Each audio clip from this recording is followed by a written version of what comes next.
So we're going to go over how we're going to actually sculpt the pieces that we blocked out in the last class. First, I have to look for my project. To find it, I simply go to my Load Tool tab, in a tool palette, and I can search it in my files. It's already here. I'm just going to select it, click Open.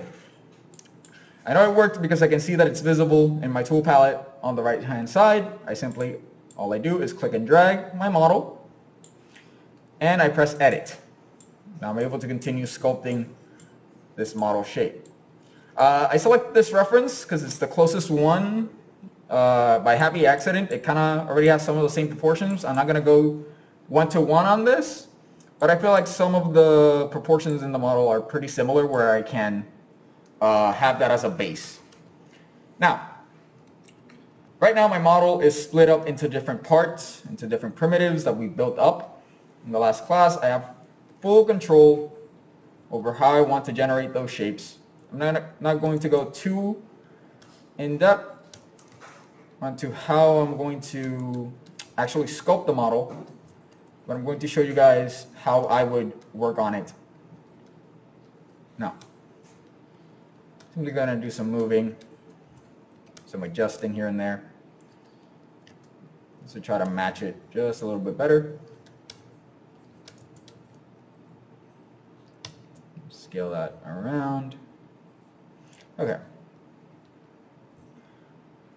I am swapping between subtools by clicking Alt, by tapping Alt and clicking on the model. This allows me to swap subtools, or I can go to my subtool palette and I can just click them individually, one by one, and I can work on them individually, but the shortcut would be Alt and click on the model itself. I'm going to start on the nose as an example as to how we're going to be actually sculpting the detail of the nose. Once I'm satisfied with my primitive shape, I have the silhouette down, I have the basic rhythms and flows of the nose.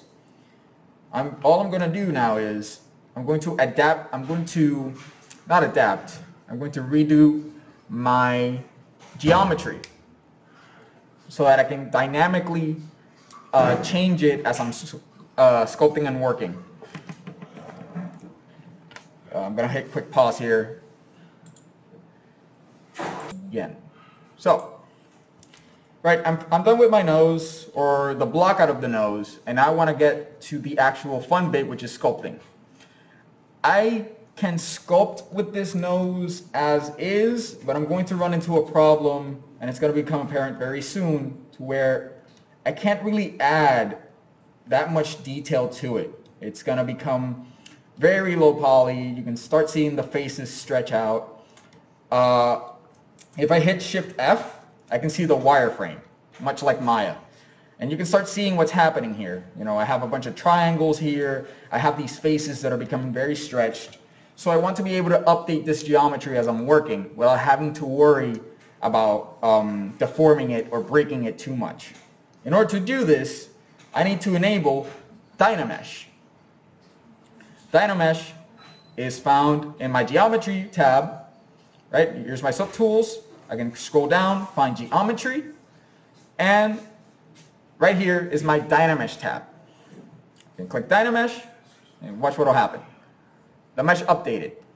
It went from these clean squares to this more highly poly, this high poly mesh. But if I hit smooth, I can clean it up. Now I can work on this model. I can sculpt, I can move around, I can stretch it.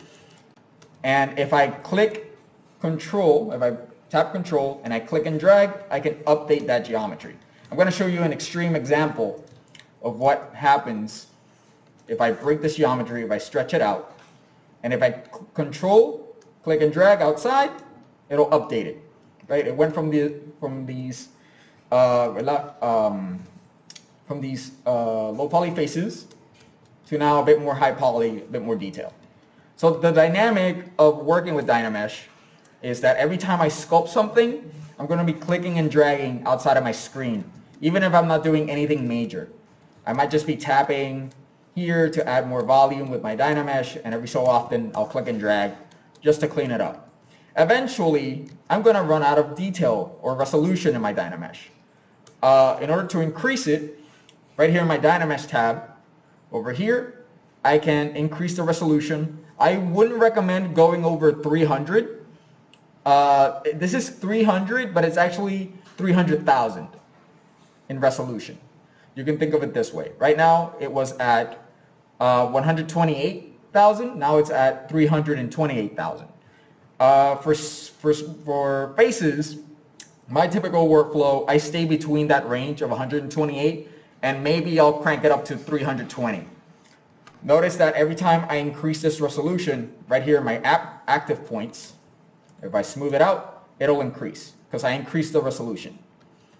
So this can become very bloated very quickly.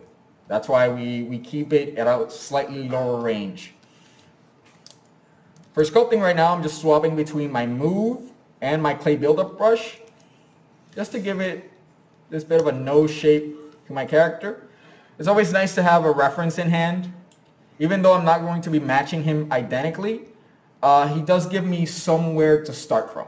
I'm not making anything up necessarily, and I'm also not trying to match the reference one-to-one, but it's a lot better and preferable to just go from memory or from imagination. Having a reference is very good to start with. Now, another brush I like to use a lot is the Damn Standard or the Damien Standard brush. You'll find it by hitting BDS. And the intensity of this brush is a bit too much for me. It's very rough. It kind of dents the mesh a bit. I like to crank down the intensity or the C intensity in this model. Typically, I'll lower it to 14. And it'll give me a bit more, a softer crease, and I can actually control that shape. Now, these brushes tend to have an action and an opposite action. You can find it right here. It's the C add or C sub actions. The Damn Standard by default has a C sub. It subtracts, it goes into the mesh rather than out of it. If I want to do the opposite with this brush, if I hold down the Alt button, it'll do the opposite action. And it'll allow me to create a crease around the nose. Right? Now I can just sculpt happily. It's going to be a lot of moving, a lot of using the clay buildup, the move brush. And I increase and decrease the size of the brush. You can do this by hitting the draw size slider over here, pressing spacebar. You can also access it, or the shortcut for the exclusively the side. If you press S, you can hover and change the side. This is with the S key. Now, let's say I'm content with this nose shape. I can go on to other parts of the body. It's a funny looking nose. Let's see if I want to exaggerate it and match this actual bridge. I can just go with the move. And voila. I first created my block out, and now with move I can modify it to change the proportions or the shape language of that nose. I'm going in with the Damien Standard, pressing Alt, simply to block out some of those plane changes that are occurring in my example. I want to match that. This is a very appealing nose. It's very cool. Now, I can do this with any other part of the head, right? If I go again, I want to work on the chin now. I can go ahead, enable Dynamesh. I can smooth out this mesh. Right? It goes from this very low poly soup to a bit more smooth, rounded geometry. And I can, with Damien Standard, go ahead and literally draw a bit of a mouth on my character. And big dumb grin. You guys, this is where the anatomy classes are going to come in handy, right? If you understand facial anatomy, if you're if you're a 2D artist, illustrator, this is where your knowledge in human anatomy is really going to fly, because all you have to do is translate those skills you've already built up into a new medium. right? But it's, I find it interesting because in 2D, artists are taught to think in 3D. And in 3D, we're merely just taking those principles and applying them to the same medium. So I'm gonna go ahead and give them that smile line over here in the muscle, not accentuating my cheekbone a bit more. Another brush I use a lot is the heavy polish brush. It's BHP, H polish, and this allows me to kind of flatten out specific areas, giving me the ability to form plane changes in the face, much like the damn standard brush. I'm gonna go in, and with move, again, I'm only using like 4 or 5 brushes at a time. Modify those shapes. My chin was a bit too pointy, so I'm moving it, making it a bit more flat. I can also make it longer. If I want to edit a specific piece of my geometry, and I don't want to affect the rest of it, I can mask it. If I hold down Control, I can go ahead and mask over this model, paint over it, and I can literally, with the transpose tool, I can just pull that down, and I'm not gonna worry about breaking it, because again, refreshing my Dynamesh with Control, click and drag, I can clean that up. And now it went from, kind of looks like Mr. Incredible now, type of chin going on, right? We're having fun. Here is, right now we're focusing on stylized characters, just because it's a bit easier to jump into for beginners. Obviously, a lot of these principles you can apply to realism, but here we can get away with a few shortcuts to make our characters more appealing as we create. Now, the ear, fairly interesting shape. Right now we blocked it out as just a cylinder. I like to add the little connection between the actual ear and the earlobe. I can duplicate a mesh if I use my transpose line, right? If I go to QW or right here, it doesn't matter which one I choose when I have this line because they're all here. We have rotation, we have scale, we have move. I want to duplicate this mesh. If I hold down Control and I drag, I can duplicate that shape. And if I hold Control and the scale, I can inflate it as well, creating that bit of a bump in the back so that it connects a bit better. Now, notice that every time I scale, my model is moving ever so slightly in and out of my widget. In order to prevent that from happening, if I enable the local symmetry, which is this button over here, it'll stay in its relative axis of symmetry and it won't move around. Keep in mind that this may cause issues later down if you want to mirror over certain objects. I recommend only using it when you're scaling. So once you're done, you turn it off and you keep moving it around. Right, here we go, this shape in the back. Let me pause real quick. Recording. Okay. So right now I've created this simple ear shape blockout. I've added to it. And now I'm going to stick it all together with Dynamesh. Hold down Dynamesh. And this is a form of Boolean operation where everything that's close together and visible will merge into one, and whatever is inside the mesh will be deleted. Right now this is all welded together into one point. In my case, I like this stylization of the ear, so I'm just going to go for it as well. If I hold down, right, we have our basic construction of the shape, right? It's, if you guys remember in anatomy, the ear shape is merely a C with a question mark inside. Oh, no, sorry, it's a question mark with a Y inside of it. But in this case, the characters, the stylization of this character is more of a 6 shape inside the ear. So we're going to try to match that, just because it does match the style a bit better. Again, I'm going to mask out this area of the ear so that I don't affect the rest of it. If I click Control, if I tap Control and I tap outside, I invert the selection. So right now, this part is masked, now it's unmasked. I can go ahead with the Move tool, and I can either push this in, I can use the Transpose, right? If I click W, and I hit this pin, right, like this GPS pin, if I click on it, it'll go to whatever unmasked area is available, and I can push this in as well. Or I can carve in the area with clay buildup. There are multiple approaches to this.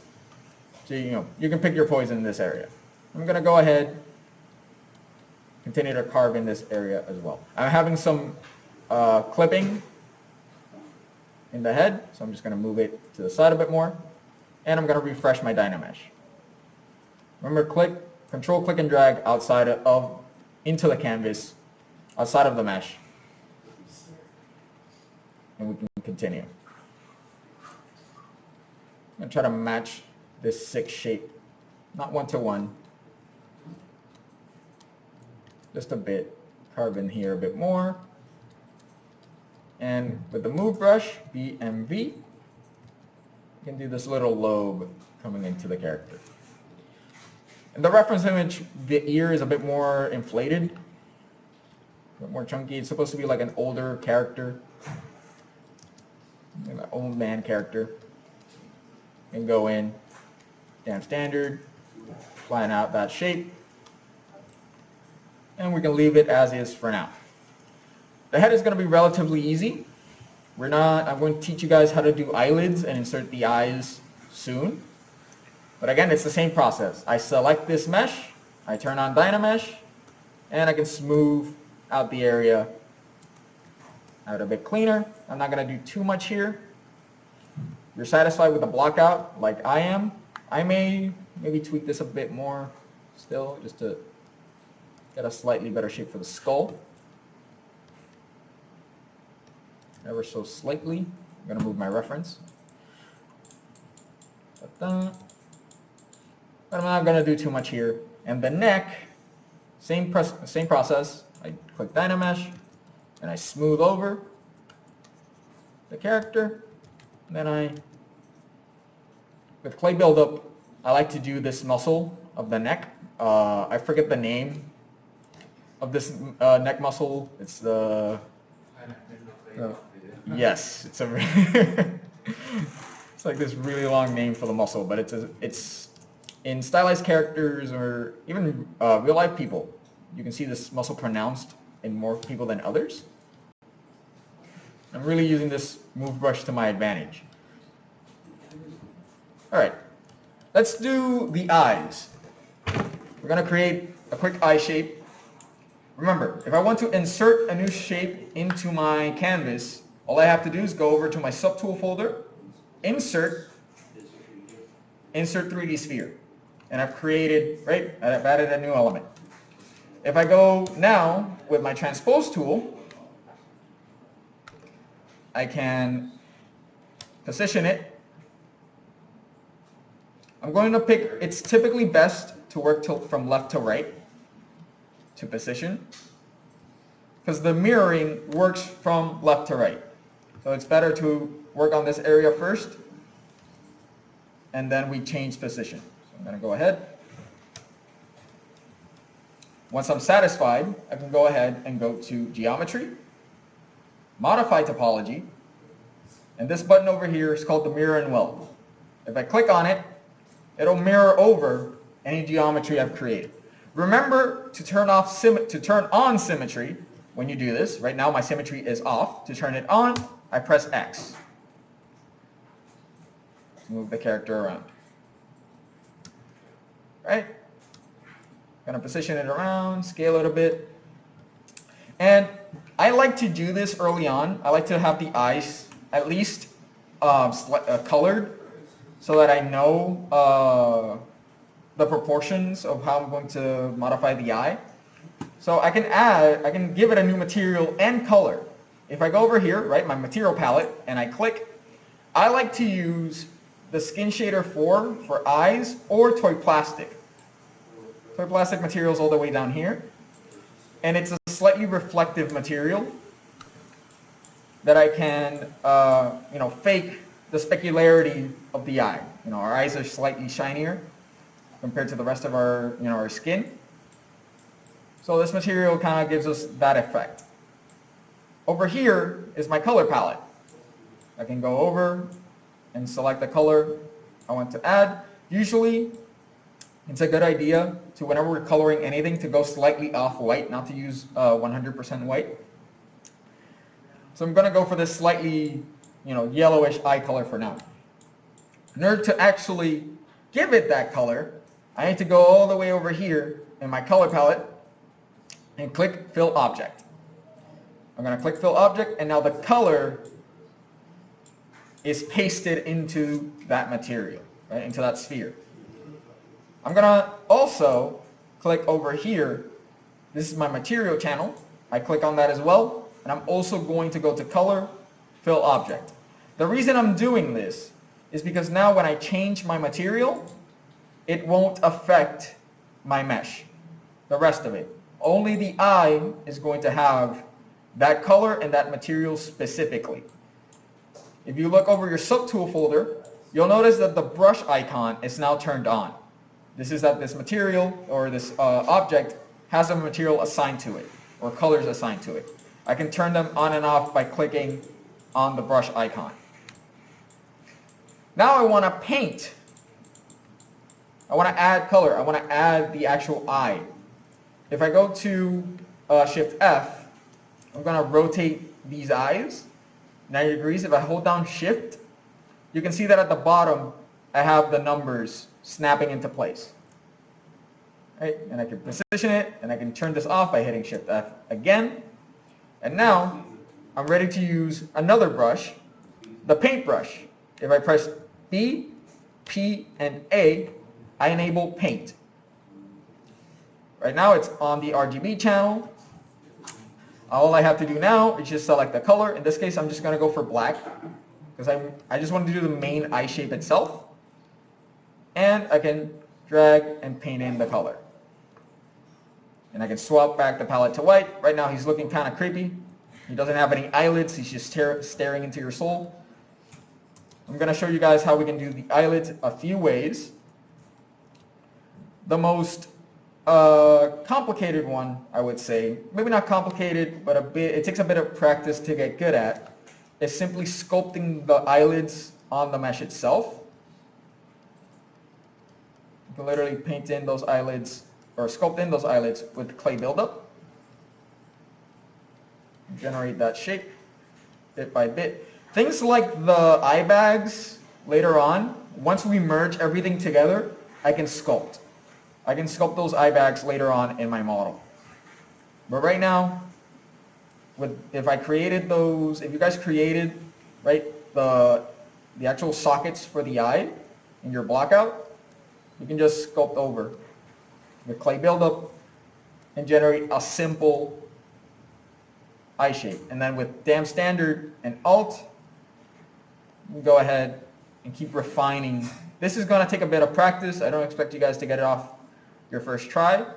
It does take a while. There are multiple approaches to this, but this one is the one that involves the least steps, but the most technical skill. Because it will take you guys a while to nail this down, but that's okay. Right, we're learning. As for sculpting, right now we went from that cursed image to a slightly more friendly one. If I want to mask, I can mask by painting, or I can click and drag this box and mask certain areas, and I can invert the mask. Now with move, I can go ahead and refine this eye shape a bit better. Yeah, maybe give him that sleepy eye look that the reference has. He's old. He's kind of an old guy. He's kind of tired. He's retired. He just wants to hang out with his grandkids. He's just chilling. Right. Go ahead and add that. I'm also going to teach you guys how to make the eyebrows or hair in general. It's a pretty simple process, but again, it does have a few steps to follow along. Right. Now, I want to say I'm satisfied with this blockout for now. Maybe add a bit more detail to the lips, just to have that in there. And these are stylized lips. There's not much detail to them. but just to suggest lips in the model, I'm going to go ahead. With the damn standard, I'm going to go over and literally draw in a basic shape for the lips. Later on, we can keep refining them bit by bit. And if I feel this is too big, I can just keep moving it. Okay. Now, right now, all of these pieces are apart. There are a few ways I can merge them all together so that I can dynamesh everything and I can continue refining and sculpting this model. The most straightforward one would be to go one by one. I can click, and if I go all the way down, I have to be extra sure that these are the models that I want to merge together. To be extra safe, I've created a folder. Right? To create a folder, all you have to do is click Control F. Sorry, I'm going to insert a new shape here, just to give the example. I'm going to pull it out of the folder by literally just clicking and dragging, dumping it over here. I select this mesh, and I'm going to hit Control F to create a new folder. It'll tell me what name I want to give it. Let's just say example. I've created an example folder. I have some settings here where I can hide, I can merge, I can delete them, or I can duplicate. In this case, I want to duplicate this folder that I've created for my main head. I'm going to delete this one for now. Be careful when you delete, guys. You cannot undo deletions. Be extra careful whenever you delete. So I'm just going to go ahead, select this folder. I know I've selected it because I have the pencil icon turned on. That means I'm editing on this folder. I'm going to go hit my gear icon, and I'm going to duplicate. I'm going to hit OK. And now I have, wait, didn't duplicate it. That's strange. I'm going to go ahead and try that again. Duplicate. Okay. Oh, they're all up, they're up here. Sorry about that. They were up here the entire time. I'm just going to delete this folder. Actually, we're just going to leave it there. We're just going to have an extra one. I'm just going to turn this off just in case. Now we have this folder over here. Right, this duplicated folder, all I'm going to do is I'm going to select my meshes and I'm going to go all the way down here where it says merge. And I'm going to click merge down. It'll give you a warning that this is an undoable operation. You cannot undo once you merge. This is why I duplicated these heads. So I'm just going to hit OK. And if I want to make sure that I'm duplicating the pieces that I know I want duplicated, if I hit Shift F or this wireframe, I can see now that these two shapes are now together. So right now this is the lower jaw, this is the top of the head. I'm going to merge down, hit OK, and there we go. They're all together. The eyes I'm not going to merge. So I'm going to drag them down just to be safe. I'm going to merge the neck and the ears now. So merge down. And lastly, merge down one more time. And there we go. All the pieces are now in one subtool. Turn off the lines. There he is. And now, go again to the Geometry tab. Go Dynamesh. The Dynamesh is going to be on if any of the merged pieces had Dynamesh enabled. But I'm going to go ahead and correct this resolution maybe to 300 just to be safe. And I'm going to control click and drag to merge all the pieces together. It worked. It's just that I have this folder on as well. I'm just going to turn it off. And there we go. See, now all these pieces are merged together much like you would an actual clay model. But we have the ability to separate them if anything goes awry. If I do Control Z, they're separated. And if I hit Control Shift, I can isolate that selection for now. I can take away his nose and make him look all funny. If I want to deselect something, right, I have the nose selected. If I want to deselect, if I hold Control Shift and I click outside, it'll deselect. You know, Control Shift click to select. And if I Control click and drag, I can invert that selection. I can also add other objects. Right now I'm clicking these two. Control click and drag to select. And if I drag, I deselect them. Right, I'm going to Dynamesh one more time. In this case, you'll notice that the Dynamesh worked. Just look now how it's completely empty on the inside. It took everything that was invisible, everything that was together, and it basically made them into one piece. But the polygroups are still enabled. The polygroups, we'll go over them in more advanced courses. But for now, you can understand them as specific selection areas I have in my model. Give me a bit more control over what I want to select. It makes it easier to mask things. If I select it this way, now I can work efficiently. Just going to turn off the wireframe, Shift F.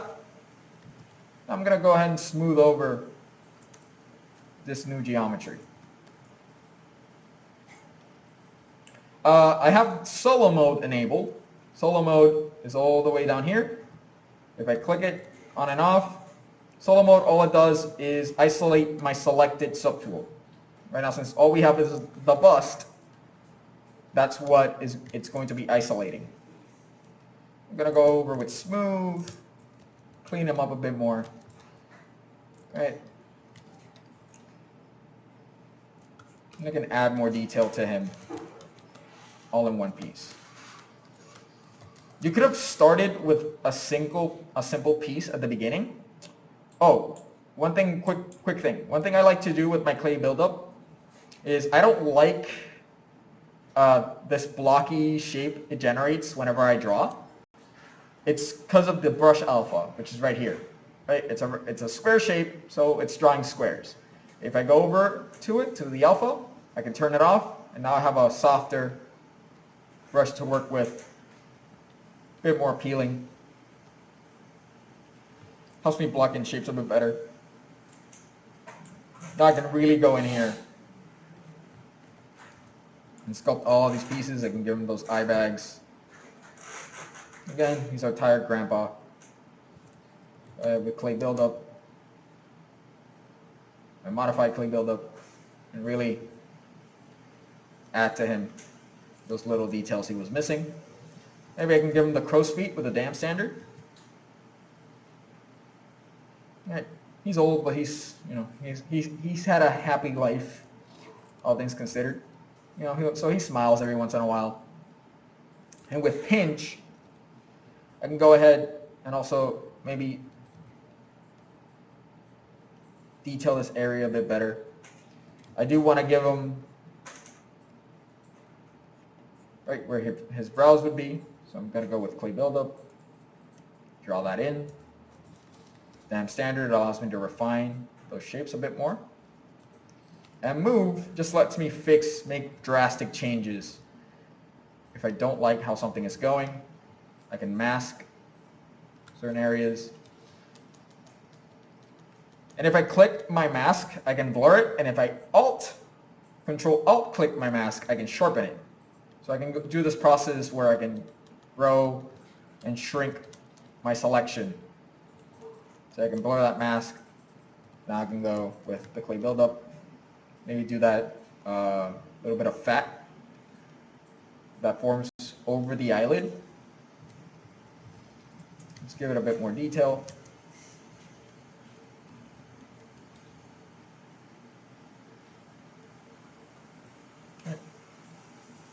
And if I don't like something, if it's smooth, I can kind of erase it. Be careful when you do this, however. You may accidentally delete detail you don't want to delete. So always keep that in mind whenever you're using the smooth brush. I'm just going to keep masking this area. Keep moving. Keep smoothing it. Now, I want to give him some big old eyebrows.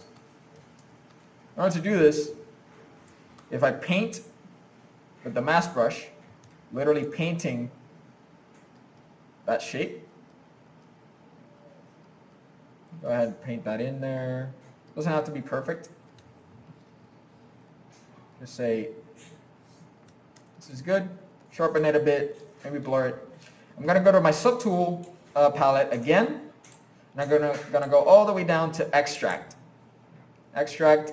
I'm gonna leave the settings as is for now, and I'm gonna hit extract.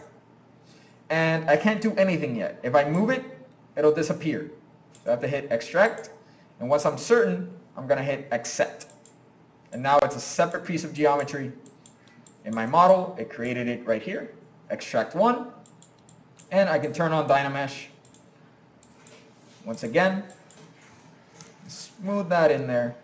There are also multiple ways to do this. I use a different method, but this one's the more beginner friendly. There are a few steps to go over. Once you guys get more comfortable in the program, I can show you how I typically do eyebrows. Right now, this is good. I may want to give it a bit more detail, so I'll increase the resolution just a bit. Again, try not to go over 300.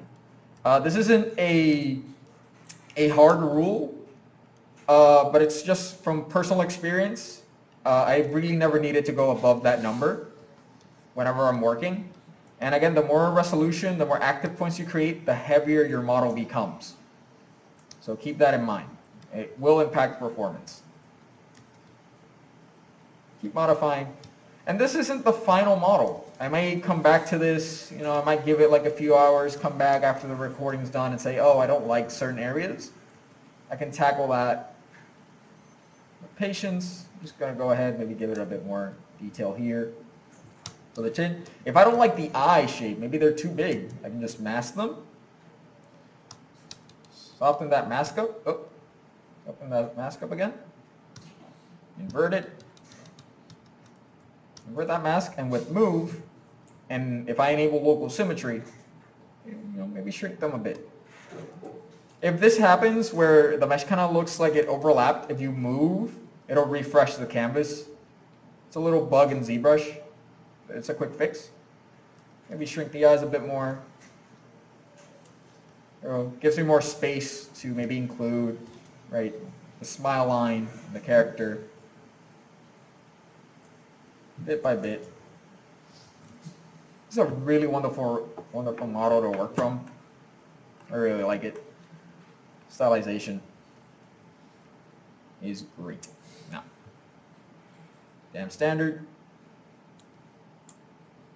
I'm going over, and it's recommended to work with a graphics tablet, right? A Wacom tablet. We have our, I forget the name of these tablets, but basically, pressure sensitivity is a feature that is on ZBrush. So if I go really hard on the tablet, it'll make more detail, or if I go soft, I can really control that as I'm sculpting. This is why we really use that instead of a mouse that has no pressure sensitivity. And you can just smooth in these areas bit by bit. Keep moving. And we have our character. I want to paint in his eyebrows, maybe give it a different color. I'm going to paint it black for now, just to have a difference in that area. So I'm going to go with a dark color, color palette, fill object. Oh, sorry. Right now it's material was enabled in my move brush. So I need to turn that off, turn on RGB. I'm going to undo that. And again, color, fill object. Now if I go back to white, different colored eyebrows. I can select and keep detailing. And that's it for now in terms of processes. You guys can check this video out later on in your free time if you want to push your character a bit more.